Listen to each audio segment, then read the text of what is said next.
بسم الله الرحمن الرحيم الحمد لله رب العالمين والصلاة والسلام على أشرف المرسلين سيدنا محمد وعلى آله وصحبه أجمعين وبعد. The questioner says, Assalamu alaikum wa rahmatullah wa alaikum assalam wa rahmatullahi wa barakatuh. I would like to make a request to the Shaykh for his insights on these two questions. It's a very good way of asking a question. This is a very good way, well-mannered, formal way.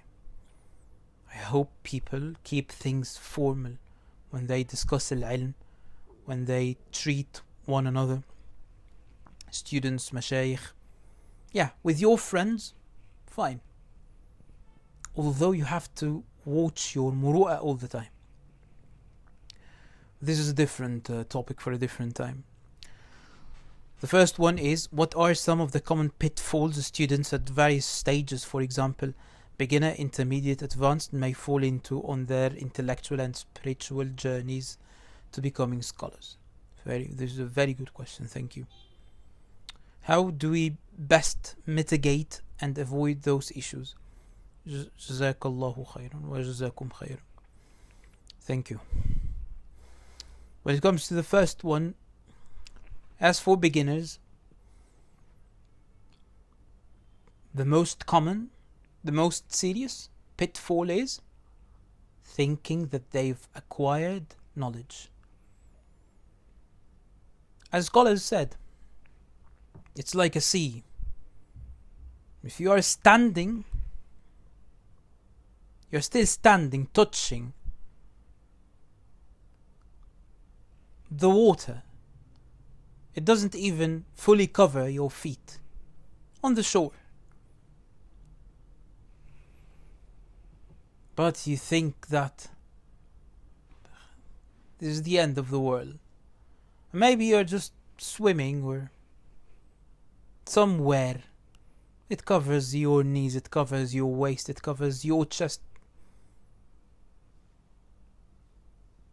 The percentage you covered is nothing.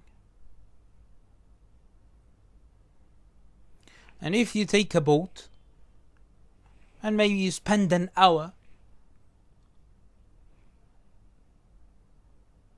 you find yourself in the middle of nowhere. Now you understand that, now when you are an intermediate, only then you understand that, apparently I never knew anything. But at the beginning, you think that, I do not even see people who are still standing there. And as a child, you think that this is the end of the world. As a child, like a young boy or something, it's the first time to see the sea or the ocean. Plus, this is the end of it. I'm touching the water. Yani, what else? It's like that, thinking that they've acquired knowledge. And I think the questioner will know this from the Durus of Al-Adab. You understand that when it comes to practical life, things get really complicated. In theory, however complicated things are, they are much simpler if compared with how they are in practical life or in practical contexts. Imagine if the student is 35, 39, 45, 58, 50, and he or she is a beginner student, and they have acquired some knowledge. If compared with the state of ignorance they had before, this is a revolution. How do you convince them that they haven't acquired any knowledge yet? Try, good luck. When you have a younger student like 16, 17, 20, it's easier because you can easily convince him or her that you are an inexperienced individual. You lack a lot of experience. But on the other hand, when you have that type of students, older students, senior people, yes, things get really difficult, and it becomes a matter of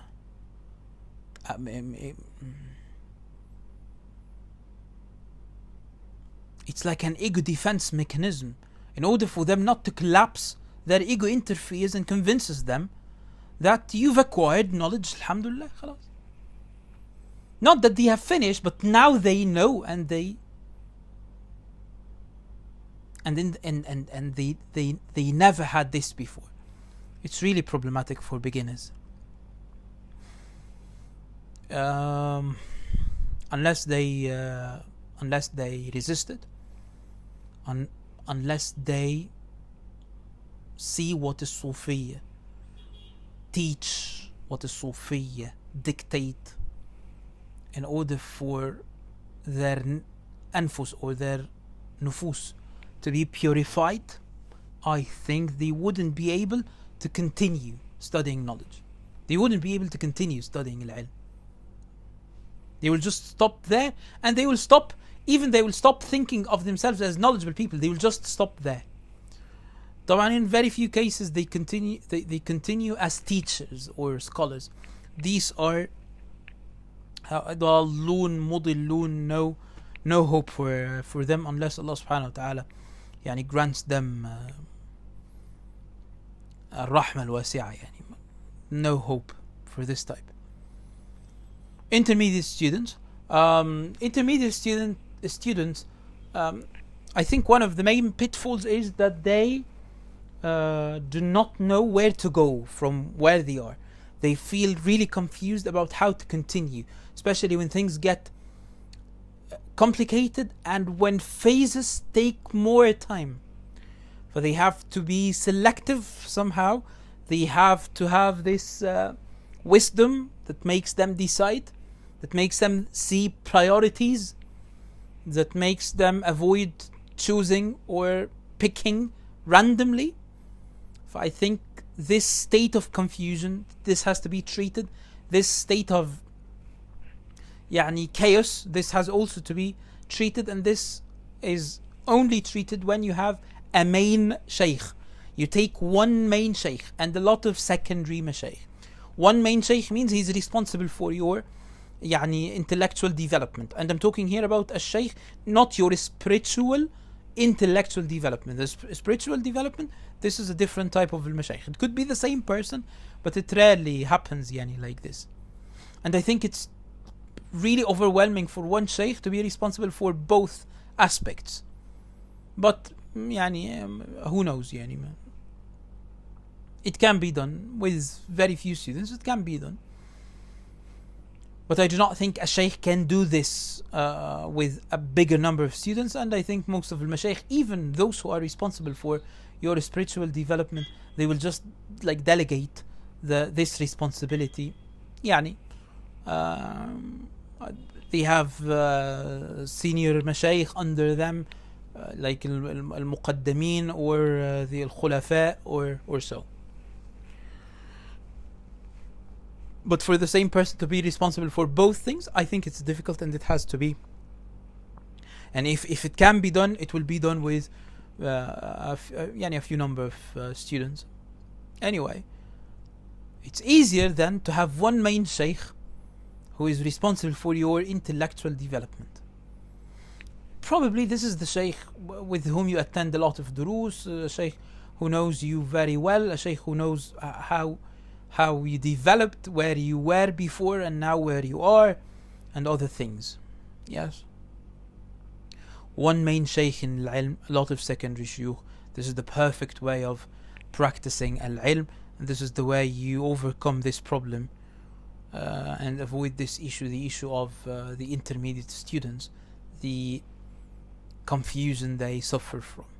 As an advanced student, in my opinion, the most problematic, the most serious disease that one might suffer from is you are now about to reach your goal, which is scholarship, but instead of finishing perfectly, you do not take the rest of the journey seriously, or you rush things. And this is not wise. You will become a scholar. It will not really affect you, but you could have been much better. You do not know how important 2 steps in your journey are really important. The very beginning of it, like the first durus you attend. This is really important. This is the basis. And the finish, as we say, the finish. So how you finish, like the books that will just make you perfect, because this is what we need. A shaykh, you are now about to become a shaykh, صح? You are perfecting yourself, or you are attending a durus in order to be perfected by your mashayikh.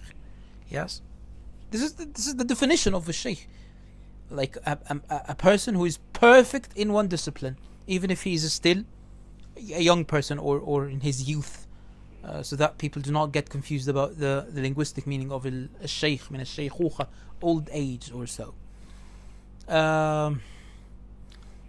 Missing the last steps, missing the last touches, this is, you deprive yourself of a great khair, yani. And it will never be compensated. Later on it will never be compensated unless Allah subhanahu wa ta'ala yani wills, and this is a great, it will be miraculous then. It can never be compensated. You'll never have enough time to dedicate yani all your efforts, all your being to the last touches, to the last few steps. This is my opinion. This is what I saw in my journey. Alhamdulillah, I was never I avoided, hopefully yani, I avoided all these pitfalls, and I think these are the most serious one. Thanks to my mashayikh, I succeeded in avoiding these things. And even then, your mashayikh might not be yani 100% happy with your performance, but most of my mashayikh were just happy, and they didn't mind any of my performances when I became a teacher or so. These were great questions. Thank you. بارك الله فيكم. والله تعالى أعلى وأعلم، وصلى اللهم على سيدنا محمد وعلى آله وصحبه وسلم، والحمد لله رب العالمين.